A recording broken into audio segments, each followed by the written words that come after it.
Hi there, welcome to Floating in Dreams. This is going to be my drugstore favorites, part 2.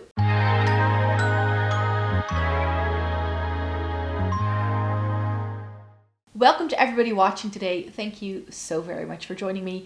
In part 2 of my drugstore favorites, I will be focusing on all of my favorite eye and lip products at the drugstore. This includes things like eyeliners and mascaras and all that. There will be some usual suspects in here if you are familiar with my content or if you watch my other favorites video that went up earlier in the week. We are in the midst of drugstore week. I just thought it would be fun to do that once again because I love talking about drugstore products, and I have found some surprises, especially in this category, in the past year that I haven't featured on the channel before, so let me just get to it. I will have loads of links in the description box down below in case you want to see reviews and swatches of a lot of these things, because I have reviewed most of these things before, so there will be links to any other content so you can have a look at what these things look like on my skin. If you just look there, and there will be some shopping links for products that are still available. And if you do shop through those links, I could make a small commission. So I have roughly 20 products here to chat about with you, and we are going to be kicking things off with eyes, and I just figured we should kick things off with the eyeshadow palettes. I have 3 of them here. 2 of them are by the same brand, but one of them I discovered first, and I figured, I know this is discontinued, but I have to chat about this one again. The Catrice Fall in Colors is by far one of the favorite things that has ever come out at the drugstore, eyeshadow palette wise. I don't test out a lot of eyeshadow palettes at the drugstore anymore. There are just not that many new releases, I feel. So I'm not discovering as much as I used to, but this is still a really good one. This came out 2 years ago. And when I saw the new Catrice Christmas collection announced, they seem to have reused a rendition of this style packaging for the face palette that they have come out with for holiday this year. I'm telling you, all these brands, they just churn out the same thing for their limited edition collections all the time. Catrice does that, Kiko does that. I wish they came back with this. Last year I was able to find it because they kind of, the way Catrice works is that like we here in the Netherlands and Germany, we get it first. And then they slowly start to spread the releases around the globe. And sometimes it can take months, up to a year, year and a half for some of the releases that we already got to come to other places. And very often if you follow Catrice on their socials, they will have a list of all the dates when things will be coming out. And I think that's what happened with this palette because we got it 2 years ago. But then last year it was released in some other places in Europe. And I was able to find it on Amazon. I haven't been able to find it anywhere else though, which is a bit of a shame. But yeah, this is really lovely. It's Huda Beauty 18 pan palette quality, but this was 15 euros at the drugstore.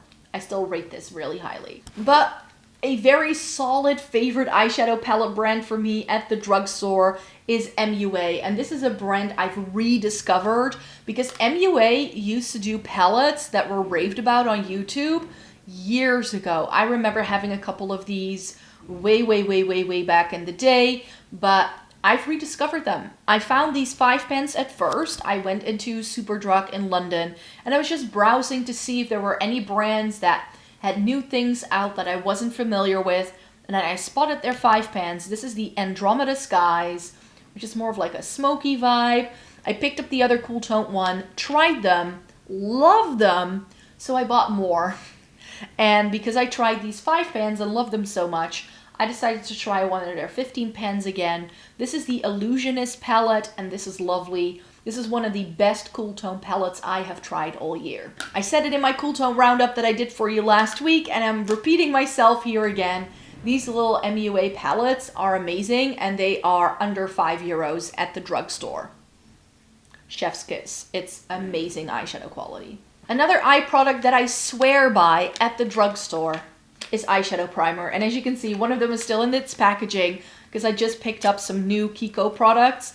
And the main reason why I wanted to place an order with Kiko was to repurchase this and the powder that you saw me feature in another video already. But the Kiko Neutral Eye Base, here it is in all its glory. I just used mine up the other month. And the Milani eyeshadow primer have been long-standing favorites. This is a little bit difficult for me to get here in the Netherlands, and it's very much marked up. I paid close to 15 euros for this product by now, which is like twice as much as what it goes for in the US. So this one is a little bit cheaper actually for me to get. This is $9.99. So for me, the Kiko one is a bit cheaper, and I feel they do the same thing. So I now have two of my favorite eyeshadow primers on hand, which makes me really happy because I tend to go between these two whenever I need to do one. I'm trying an old favorite that I haven't tried in years at the minute. So I did a full face of NYX, and I got my hands on the NYX HD eyeshadow primer, and I was like, you know what? I think I used to love that back in the day, but I hadn't tried it in like 6 or 7 years. So I was like, I can test that one out again to see if I still like it. But yeah, these two long-standing favorites in my makeup collection. And eyeshadow primer, I mean, I don't know how long it takes you to use one up, but it can take me 1.5 to 2 years to use these up. So I have plenty of eyeshadow primer for the next couple of months, years to come. Let's talk about another workhorse in my makeup collection, and that is mascara. I love Maybelline and L'Oreal for mascara as well, but these are in my Shop My Stash right now, and this is a question I got asked the other day, and I was like, might as well just chuck that in the video then as well. But yeah, these three are some of my favorite Essence and Catrice mascaras. In case you're all wondering, my favorite brown mascara is the Pure Volume from Catrice in the burgundy black shade. I love this thing to pieces. And I'm always pairing black mascaras with a waterproof top coat. So I'm currently wearing the Lash Princess from Essence in the green tube. And I've layered the Glam & Doll waterproof mascara on top from Catrice. This is something I've been doing for years. I think 7 or 8 years now. I've been topping any regular volumizing mascara with this one. I love the brush of this. It is very, very fine, and it is rubber, so it does comb through your lashes. So I feel this gets rid of clumps, and because it is waterproof, if I put it on my lower lash line, it is the least prone to smudging of any mascara I've ever tried. So that's why these are two of my faves. And I was asked the question whether the Call Me Queen is better than the Lash Princess. For me, I sort of go back and forth between the two. The Lash Princess is just a firm favorite. I think this is like my 15th tube or something. I've been repurchasing that for a while, and the Call Me Queen only came out this year, but I really, really liked it. Mine is still closed, it's unopened, and with Essence mascara, I don't open them up until I actually intend to use them because they can dry out really quickly. So I don't want to open this and show you the brush, but the brush has a little like ball of like longer fibers on the end, and that's what makes this mascara work for me even better than the Lash Princess. So I like them both from a formula perspective, but I think I like the brush on the Call Me Queen a little bit better. That's sort of where the preference comes from. But this is also a little bit more expensive. It's like €1 more expensive than the original Lash Princess was. But yeah, these are some of my favorite mascaras of all time. And then I just have a bunch of Kiko's eyeliners and eye pencils, because if you've been with me for some time, then you know how much I rate these. These are, like the eyeshadow sticks, are dupes for the Laura Mercier Caviar sticks. I just grabbed 3 random shades. They do this like matte version, which you can use as an eyeshadow primer, very similar to the Sigma one that I received in PR a couple of weeks ago.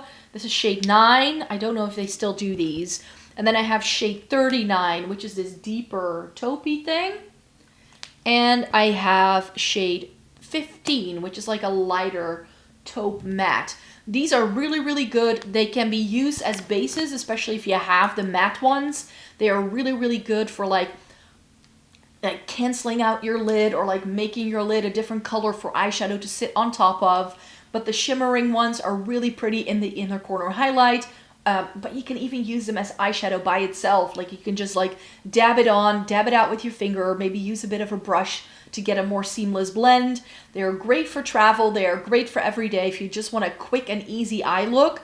These Kiko eyeshadow sticks are great. They do discontinue shades all the time though, so I'm never sure if any of the ones I still have, if they are still available or not, because I just pick up the shades that look interesting to me all the time, and then I declutter a few, and then I buy them again, and that's sort of how my Kiko eyeshadow stick collection has been coming along. But yeah, I still have some of these that I've had for, I think, close to a decade. I know, this is silly, but they're still good to go. They're not moldy. They still apply fine. These can last you a long time. And what I like about these, like, I'm not sure if you can hear that, but they have a little bit of a snapping mechanism, so you know they're closed.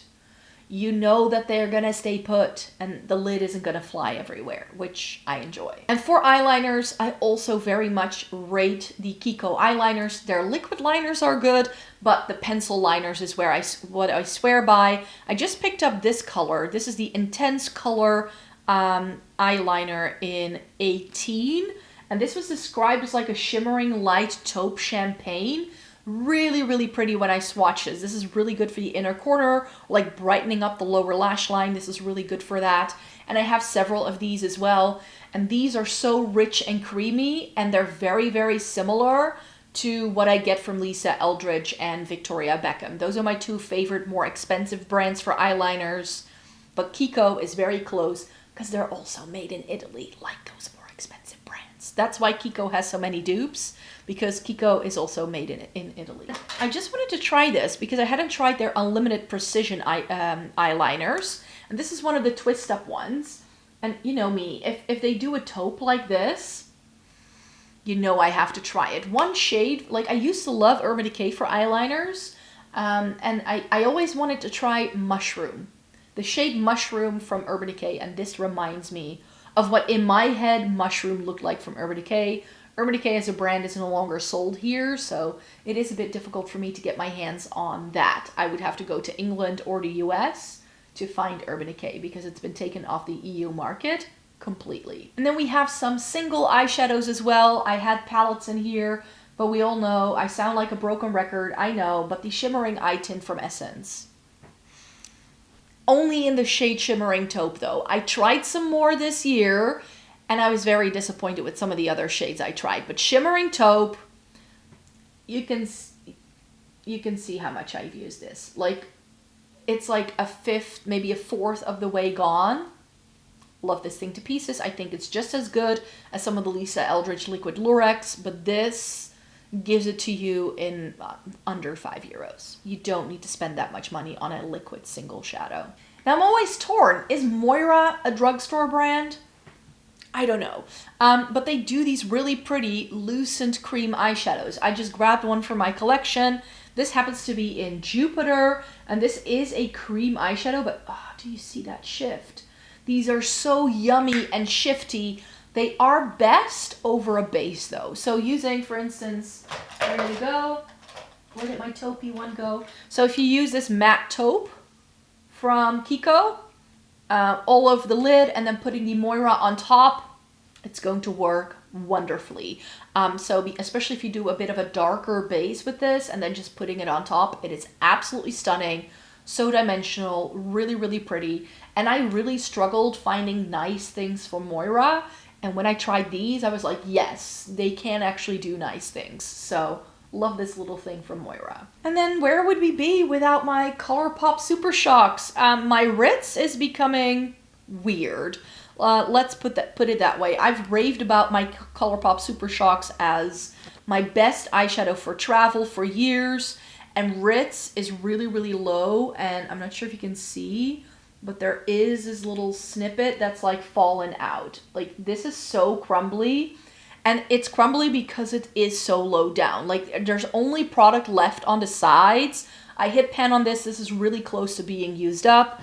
I have one in backup. We don't need to worry about me no longer having Ritz. And yes, this came with me on my most recent trip to Edinburgh, because who would I be without tagging along Ritz and So Quiche? And So Quiche, this is what it looks like if it is being used. Do you see that little dent in the middle? I'm so close to hitting pan on this one as well. So these are some of my most used single shadows. I travel with them all the time. Whenever I just want to do a really quick, easy eye look, I reach for these two. I have plenty of other ColourPop Super Shock shadows, but these two are my most used. If you want my advice, So Quiche with Ritz, 2 shadows, and you can do multiple different looks. And finally, in the eye category, I have to share with you, of course, my Kiko Milano single shadows. These are the water eyeshadows. And I'm just going to show you this one first, because this one is the regular one. This is in shade 14, and this is the new style. They've changed the packaging, and now that they're new, they are a little bit more sparkly than they used to be. But they are definitely playing with this formula to see what they can do with it now that they've reformulated, because they've just come out with the Chrome Tech version. It looks blue. I'm hoping I could show you. Do you see that purple shift?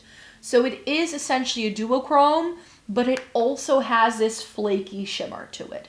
It's really, really special. By the time you're watching this video, I will have filmed a video where I applied this with some of the eyeliners that I showed you as well, because I wanted to pick up some new things, because I knew I was going to do a Kiko Milano full face makeup look with them, and I was like, you know what, I'm going to pick up some backups of products that I know I love that I still wanted to put in my collection, and then see if there's anything new I still want to try. So when I do that full face makeup look, there's also going to be some new products. And when I saw this beautiful thing, I was like, I need to put that all over my lids. And that brings me to the second part of this video, which is my lips. And actually one of the products I will be featuring is on my lips today. But before we get to that, I need to rave about this. These are the Kiko Milano, what are these called? The Creamy Color Comfort Lip Liners.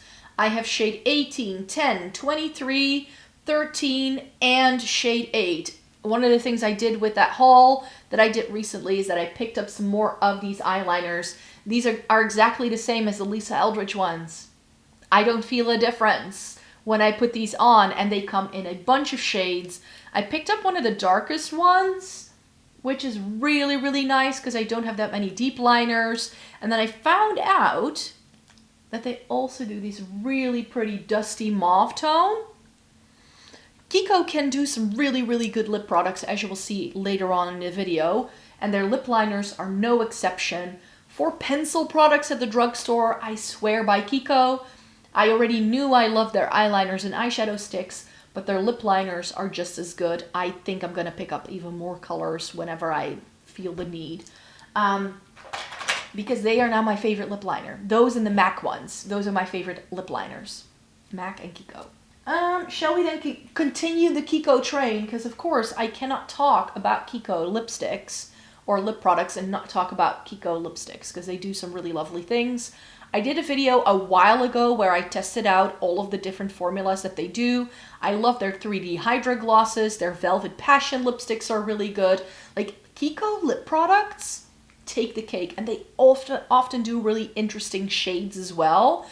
I wasn't happy with all of the shades in that video, so that's why I did declutter quite a few of the shades, but I found some really pretty mauve tones here as well. The Unlimited Stilo in shade 22.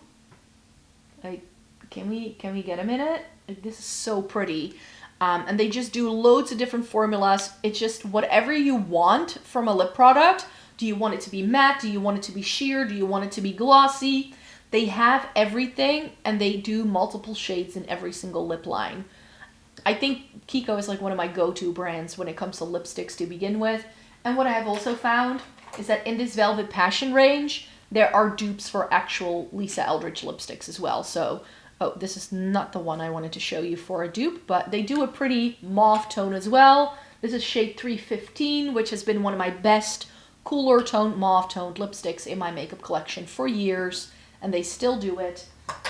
And then I am actually wearing this shade, which I can't really read, so I don't know what shade this is, but this is their Taupe. This is their Taupe lipstick. And a couple of months ago, I did a lipstick video where I mentioned struggling finding good brown toned lipsticks because cooler toned brown lipsticks don't really seem to exist. And then someone said, try this one. And part of me was like, I think I've owned this in the past, and I decluttered it because I didn't like it. But now that I have lip liners, that's been the key to make this work. Because what happens with brown lipsticks on my lips are pretty pigmented, they're very pink, and they have a bit of a purple undertone. Whenever I put shades like this on my lips, it's too much of a clash. So what happens is that I get this red ring around my mouth, which looks very strange. But now that I have a lip liner that matches this because Stone Lip Liner is exactly this shade of lipstick, I can line my lips with that lip liner to disguise the pinky red tones coming through. And I really like it. I still have to figure out how to actually wear it. I don't think it goes with the sweater or the eye look, but I just wanted to throw it on for the sake of the video. I still need to figure out what makeup this actually looks nice with. But I definitely think that now that I have a lip liner that it goes with, Taupe is perhaps a new, like, more like fall winter shade for me, because I do like the look of this. Sometimes brown toned lipsticks can look a little bit weird and green toned leaning. Definitely tried brown toned lipsticks that do that for me, but this is perfectly neutral. So really like the shade, and thank you for the tip, whoever you were, because it was just a random comment somewhere, so I don't forget. I don't remember exactly who left that comment, but I do really like this one. And then one more brand that I just rate really highly when it comes to their lipstick ranges is Catrice. I've got two of their products here. This is the Gloss and Glow Lip Oil. Really, really pretty. This is a dupe for the Dior. The Dior Lip Glow Oil in pink. This is the exact same shade. It works the same way. This is in shade 040 Glossip Girl. And another dupe that I have found in the Catrice range is a Scandalous Matte Lipstick in 080 Casually Overdressed. And it's a dupe for Lisa Eldridge's New Wave. This is a pinky purple, really pretty, and a Scandalous Matte range. I was surprised that they've kept this around for such a long time, because Catrice went through a phase where every year we would get like a completely new lipstick range, but this one has finally stuck around a little bit longer, so I'm happy for that. Because with Catrice, you just never know when they're going to discontinue things. Speaking of an unexpected favorite that I really hadn't expected to love as much, I picked up some Revlon lipsticks when I was in the UK earlier this year in May, and because I think there was like a deal going on, and I was like, you know what, I haven't tried a Revlon lipstick in ages, and they still do so many of their classic shades. And then I started trying Cherries in the Snow, and I low-key fell in love with it. I had not expected it. I had no expectations of this going in. I like this so much, actually, that I've bought some more. It was like Singles Day this week, and there was like 22% off on Zalando, which is the only place where I can find like the full range of shades for Revlon, because Revlon is another brand that is near impossible for me to find anywhere in store, because I think I've only ever seen them in the UK in like the past 5 years. And the gondolas have really, really shrunk in terms of what Revlon now has. I mean, a couple of years ago, like a decade ago, when I started going to London for the first time, they had these massive displays of Revlon makeup, and we had the lip butters and all those really, like, they did so many good lip products back then. I was like, you know what? I used to love my Revlon lip products, but they got old, so they had to be decluttered. So now I'm really back on the Revlon train when it comes to lipsticks. I know in the US it's like, no, girl, Revlon, I know, it's like a give, it's a fact, but over here it's just so hard to find this brand that I had completely forgotten about them, but they do some really lovely things. And in a very similar vein, Milani. I just picked up the shade when I was in Edinburgh. I love these color fetish lipsticks. I like both the mattes as well as the sheer, like the sheer ones that they do. I love both of those formulas. This is one of the mattes. This is in the shade Blossom. And it's actually, like, it looks really matte. It has this, like, velvet sort of texture. But it is about this vibrant when it goes on in a swatch. Love it. I also have Secret and I have Fleur. Fleur is one of my favorite, like, more punchy, brighter shades that are a little bit more muted for the fall-winter season. This is a great summer shade. Milani has also been one of those brands that just do really solid, really great lipsticks, and they don't discontinue them super quickly. So Milani lipsticks, I've really fallen hard, and this is another brand that for Singles Day, they had 22% off on Duke Gloss as well, which is, I've now found the best way for me to pick up Milani. It's not in store, I can only get it online, but I did pick up some more Milani lipsticks, because I was like, I just really love these. I think the formula is amazing. And I've tried other Milani lipsticks in the past, and those have also been some of my favorites. They got old, they were expired, so I had to get rid of them, but these color fetish ones, I love them. And finally, in this video is 371, the Color Lip Glow by Mina. And Mina is another one of those brands that I really enjoy. They are Spanish and they are available in some stores. I found them in Spain, in Valencia, so I picked up product there. They are also available in the UK through Superdrug.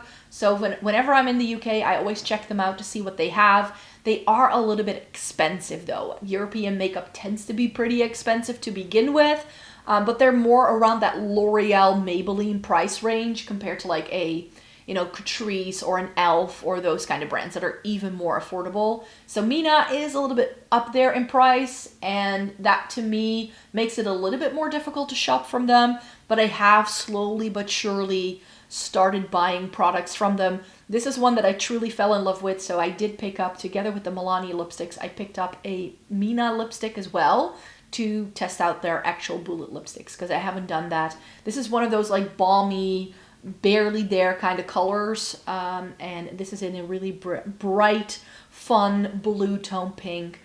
Great product indeed, and I really enjoy Mina as a brand as well. So those are all the products I wanted to recommend to you in terms of the eyes and lips categories for Drugstore Week. These are my top 20-ish favorite lip and eye products from the drugstore. I just love testing them out. And I don't know why. I go through cycles. Like a couple of years ago, I was like, oh, I need to test out more drugstore foundations, and now I'm really into the drugstore lip products. That's sort of where I'm going right now. So let me know if there's any drugstore recommendations that you have that you'd like to see me test out. I would love to know, and then I will be back really, really soon with a new video. Thumbs up this one in the meantime. Leave a comment with your drugstore favorites, because I would love to know. And then I hope to see you again very, very soon. I make several videos every single week, so stay tuned for more, and then I hope to see you in my next one. Bye-bye!